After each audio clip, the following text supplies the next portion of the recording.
Teman-teman, ini adalah Jalan Raden Gatot Mangkupraja. Lokasinya di pusat kota Kabupaten Sumedang. Jalan ini panjangnya cuma sekitar 200 meter saja, menghubungkan Jalan Kebonkol dengan Jalan Prabu Gesan Ulun yang jadi jalan utama di Kabupaten Sumedang. Uniknya, sejak dulu tidak banyak masyarakat Sumedang yang tahu nama jalan ini.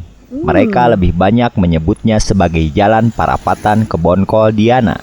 Padahal Peraturan Daerah Sumedang Nomor 4 Tahun 1986 tentang nama-nama jalan dalam wilayah kota Kabupaten Sumedang memberi nama jalan ini dengan nama Gatot Mangkupraja.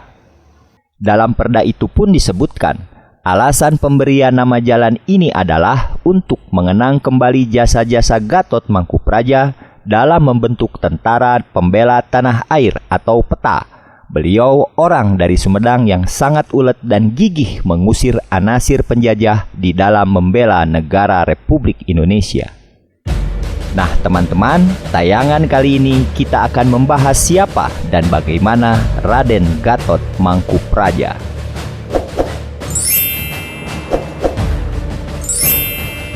Pada akhir abad 19 di Tiongkok ada cerita tentang tokoh Wong Fei Hung atau Master Wong.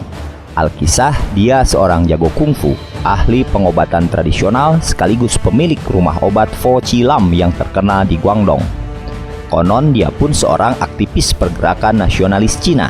Dalam sequel kedua film Kung Fu Master atau Once Upon a Time in China, ada adegan di mana Wong Fei Hung membantu Dr. Sun Yat-sen, pendiri negara Cina Taipei atau Taiwan, lolos dari kejaran tentara kekaisaran Cina yang hendak menangkapnya.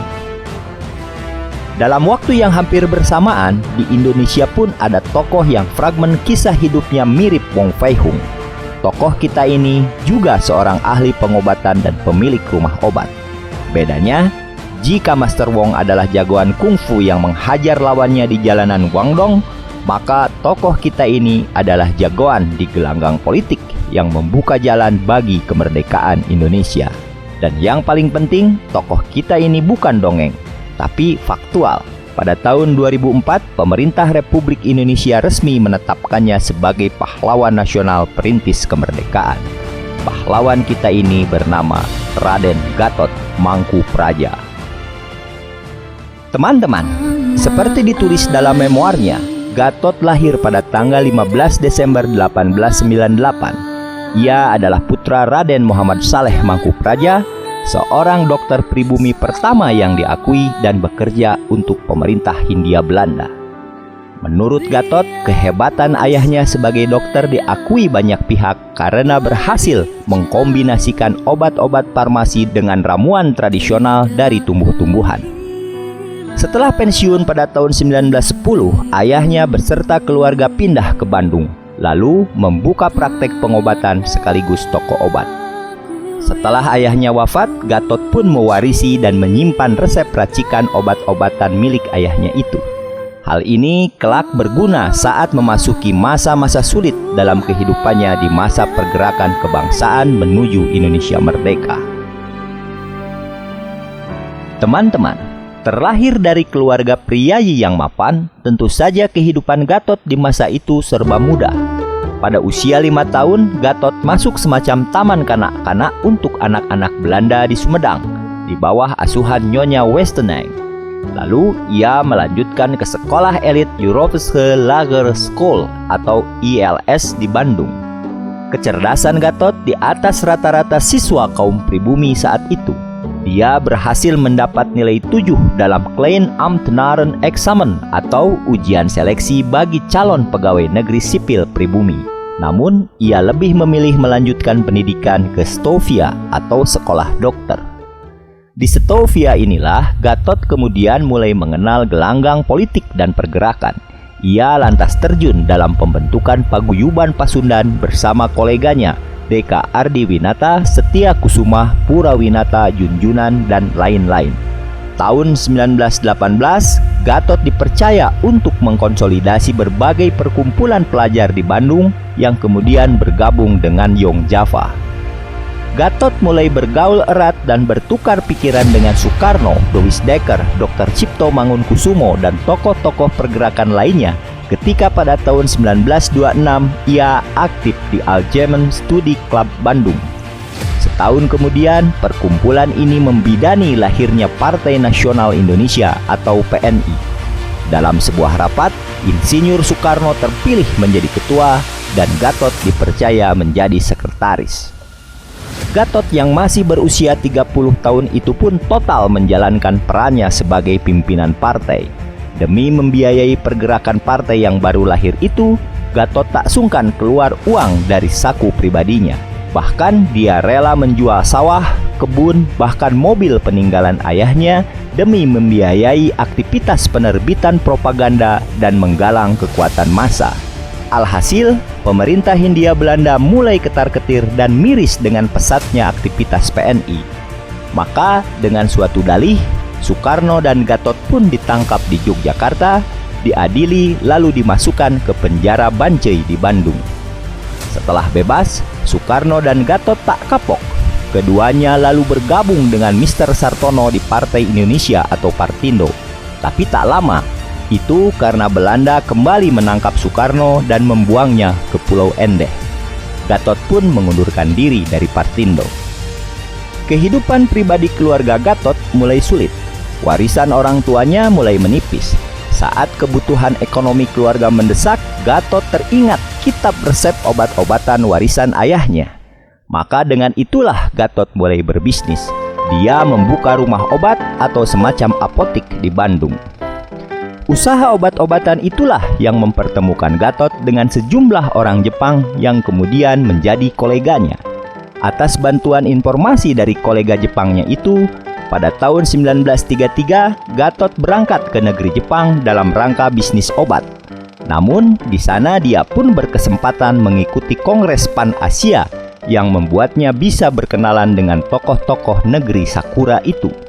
Kelak, jaringan dan pergaulannya dengan para tokoh Jepang itu menjadi berguna ketika pada tahun 1942 Jepang datang dan menduduki Indonesia. Teman-teman, sepulang dari Jepang, bisnis obat-obatan Gatot makin berkembang. Semakin sering pula ia bertemu dan menjalin komunikasi dengan orang-orang Jepang yang tinggal di Indonesia. Selain di Bandung, Gatot pun membuka cabang toko obatnya di Yogyakarta dan Solo. Sementara itu, di belahan bumi yang lain, situasi politik dunia mulai memanas.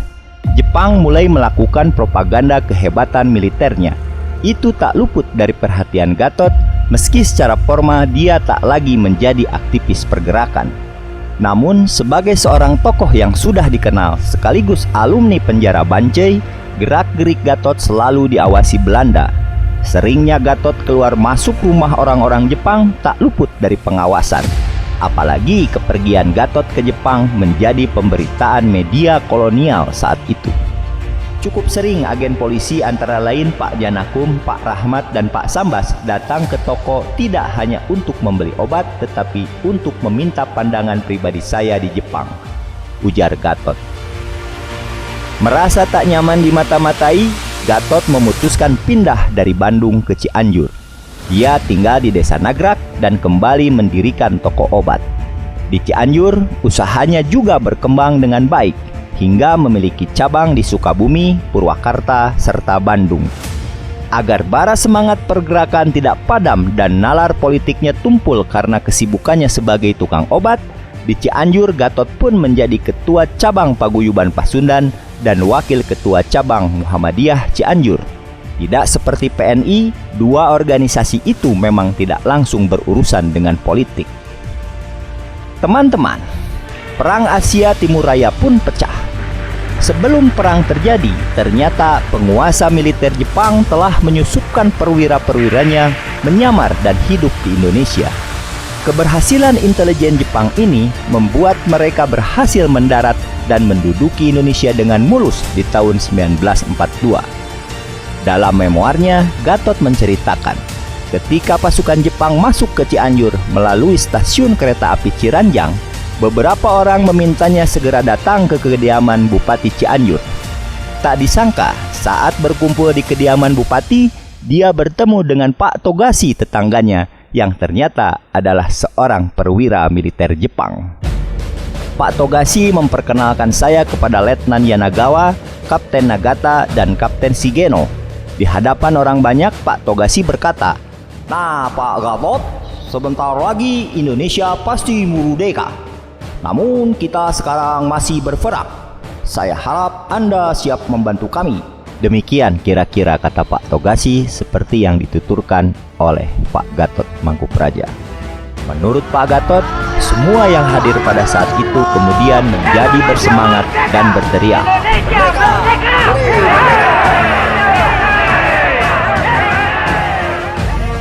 Teman-teman, bagaimana selanjutnya kiprah Gatot dalam mendirikan Tentara Pembela Tanah Air?